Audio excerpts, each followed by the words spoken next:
ආයතනයේ ගොන්නෝරුව හම්බන්තොට ගොන්නෝරුව ප්‍රදේශයේ තවත් අලුත් කොමඩු වගා ව්‍යාපෘතියකට තමයි ඇවිල්ලා ඉන්නේ. ඉතින් විශ්වමහාරාමේ තොරජමන නැග්ටෙක් ආයතනයේ කරපු තවත් බිඳු ජල සම්පාදන පද්ධතියක් කියන්නේ ඩ්‍රිප් ටේප් මාර්ච් සහ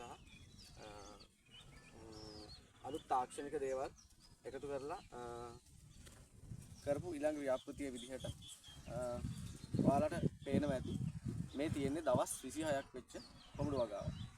දවස් 26ක් වෙච්ච කොමඩු වගාවක් තමයි තියෙන්නේ. ඉතින් වගාව ගැන කියනවා නම් ගොවි මහත්මයා අපි හොඳට ට්‍රේන් කරලා තියෙන්නේ. ඉතින් ගොන්නෝරුව ප්‍රදේශයේ කවුරුත් දන්න සුදු මල්ලි කිව්වොත් හැමෝම දන්නවා. ඉතින් මලික් කෙමිකල් ආයතනයේ අධිපතිතුමාගේ තමයි මේ වගාව. ඉතින් එතුමා හොඳට බෙහෙත් සහ පොහොර ගැන හොඳට පුරුදු පුහුණු වෙච්ච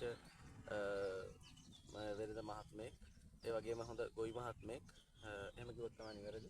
ඉතින් එතුමාගේ වගාවේ ගත්තාම අපේ උපදෙස් එතුමා කොච්චර වගාව ගැන දැනගෙන හිටියත් අපේ උපදෙස් නිරන්තරයෙන්ම ලබා ගත්තා. ඉතින් එතුමාට ඒක ගැන ස්තුතිවන්ත වෙනවා. අපේ වගේ ආයතනයක අපි වගේ පුංචි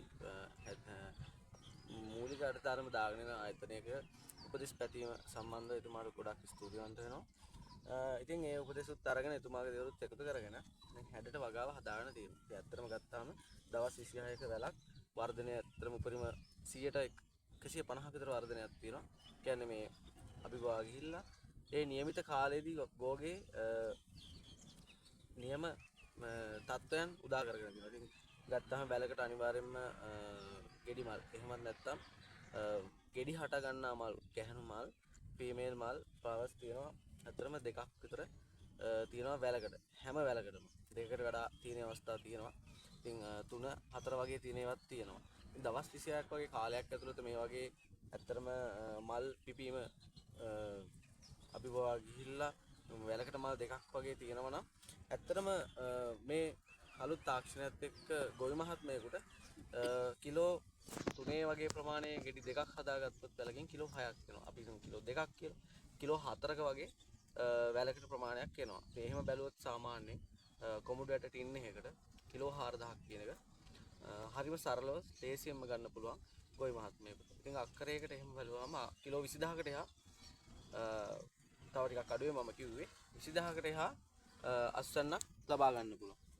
ඉතින් තෙමිජමන නැග්ටෙක් ආයතනයේ හැමදාම ඔයාලට කියන්නේ තාක්ෂණයත් එක්ක යන්න සහ ඒ තාක්ෂණය නිවැරදිව භාවිත කරන්න නිරන්තර අපේ මනසත් මේ සම්බන්ධව හොඳ දැනුමක් තියෙන කෙනකින් උපදෙස් අරන් ඔයාලගේ වගාවේ පොහොර යෙදීම සහ කෘෂි යෙදීම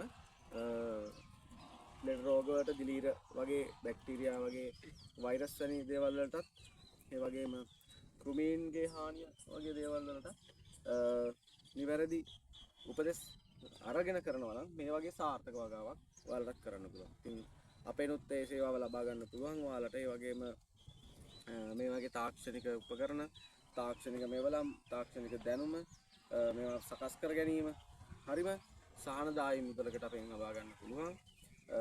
ඉතින් ඇත්තටම කොච්චර මුදල් අවසාන වශයෙන්ම කියන්න ඕන කොච්චර මුදල් වියදම් කරත් ඔයාලා ලංකාවේ දැන් වෙලා තියෙන දේ තමයි උපකරණ මිලදී ගන්නවා. හැබැයි ඔයාලට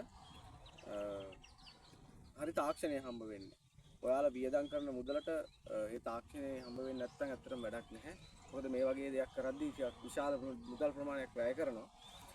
ඔයාලට කියන්නේ අපිත් එක්ක එකතු වෙලා පුළුවන් තරම් ඔයාලගේ හෙට දවසේ ගොවිතැන සාර්ථක කරගන්න කියලා තමයි. බොහොම ස්තුතියි.